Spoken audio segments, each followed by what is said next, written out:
परिणिवेशरमणीय दर्शनं नन्दः सुरुचिराननाम्बुजं पूजितं सुरनरोत्तमैर्मुदा धर्मनन्दनमहं विचिन्तये। असतो मा खड्गमय तमसो मा ज्योतिर्गमय मृत्युर्मा अमृतं गमयः। ओम शांति शांति शांति। अस्मद्गुरुसमारम्भां नाथयामुनमध्यमां लक्ष्मीवल्लभपर्यन्तां वंदे गुरुपरंपरा। આજની જ્ઞાન સભાની અંદર પધારનારા બધા જ ભગવદ્ ભક્તોને વેદાંતાચાર્ય, પુરાણ ઇતિહાસાચાર્ય, એમએ ફિલોસોફી શાસ્ત્રી રાકેશભાઈના હેતપૂર્વક જય સ્વામિનારાયણ. ભક્તો, આજની આ જ્ઞાન સભાની અંદર આપણે બધા રજસ્વલા ધર્મમાં આવતા દોષની નિવૃત્તિને અર્થે સ્ત્રીઓએ ભાદરવા સુધી પાંચમને દિવસે આવતું ઋષિ પંચમીનું વ્રત અવશ્ય કરવું, આ વિષય પર થોડી વાત શ્રવણ કરશું. તો બધા જ શ્રોતાગણો આ પ્રવચન એકાગ્ર મને કરીને શ્રવણ કરે. તો ભગવાન સ્વામિનારાયણ શિક્ષાપત્રીના 174માં શ્લોકમાં પોતાને આશ્રિત સમસ્ત સ્ત્રીઓને આજ્ઞા આપતા કહે છે કે મનુષ્યમ ચાઉ શુકાદીની નારી ક્વાપી રજસ્વલા દિનત્રય સ્પૃશન્યૈવ સ્નાત્વા તુર્ય અહનિશા સ્પૃશેત.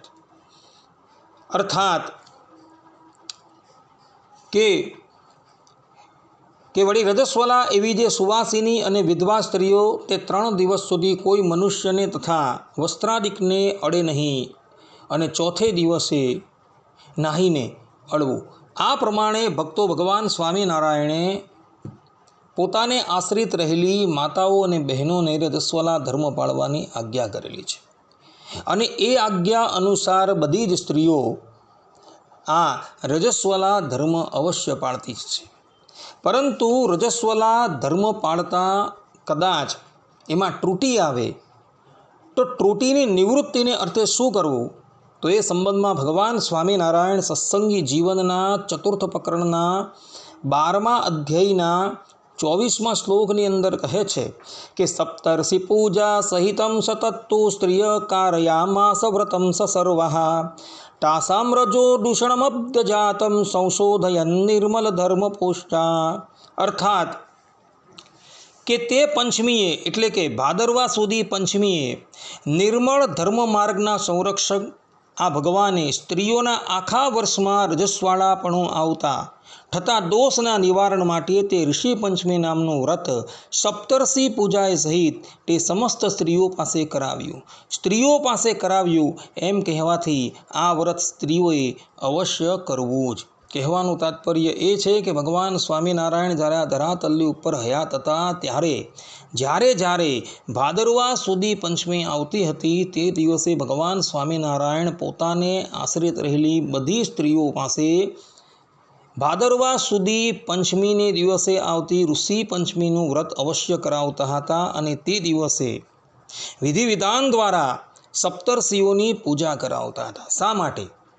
તો વર્ષ દરમિયાન સ્ત્રીઓ રજસ્વલા ધર્મ પાળે છે તો એ ધર્મ પાળતા એમાં કંઈક ત્રુટિ આવી જાય, વસ્ત્ર છે, વાસણ છે ઇત્યાદિકનો સ્પર્શ થઈ જાય તો તે સ્પર્શથી થતા દોષની નિવૃત્તિને અર્થે ભગવાન સ્વામિનારાયણ સ્ત્રીઓ પાસે ઋષિ પંચમીનું વ્રત કરાવતા હતા.